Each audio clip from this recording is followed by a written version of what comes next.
যে রিপোর্টের ভিত্তিতে ওনারা শোকজ করেছেন, ঢাকা পোস্টের একটা রিপোর্ট। তো সেখানে রিপোর্টে বলা হয়েছে আমরা নির্বাচনী প্রচারণা চালিয়েছি, লিফলেট বিতরণ করেছি, দুটি সুনির্দিষ্ট অভিযোগ। কিন্তু ওখানে কিসের লিফলেট বিতরণ করা হয়েছে সেই তথ্যটা তারা গোপন করে গিয়েছে। প্রথমে আমি এই অপসাংবাদিকতা, হলুদ সাংবাদিকতার একটা আমরা শিকার হয়েছি মনে করি।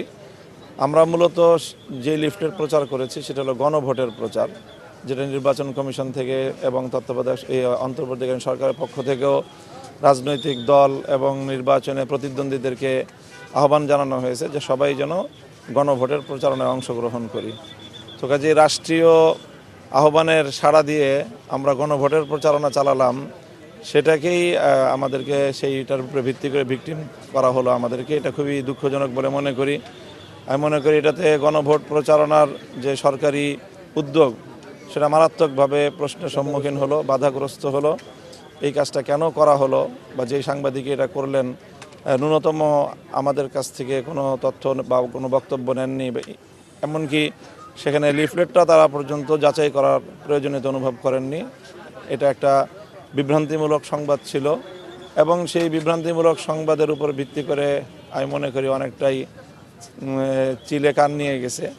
কানে হাত না দিয়ে চিলের পিছনে দৌড়ে দেওয়ার যেই প্রবণতা সেটা এখানে পরিলক্ষিত হয়েছে এবং এটাকে শোকজ হওয়ার সাথে সাথে সেটা আবার গণমাধ্যমে সেই শোকজ সহ তার সংবাদ এটা প্রচার করা, এটা আমাকে ব্যক্তিগতভাবে আমি মনে করি এক ধরনের জনসম্মুখে হয়রানি করার মতো একটা সংবাদ এবং ঘটনা ঘটেছে।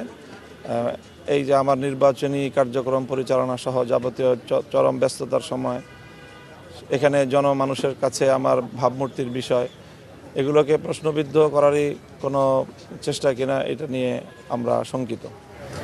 মানে ফাইনালি কি আপনারা এটা নিয়ে কথা বলেছেন বা কারণ?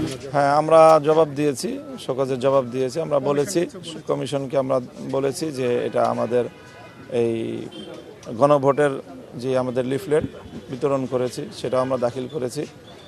ওনারা বলেছেন যে এটা ওনারা রিসিভ করে রেখেছেন, এটা দেখবেন।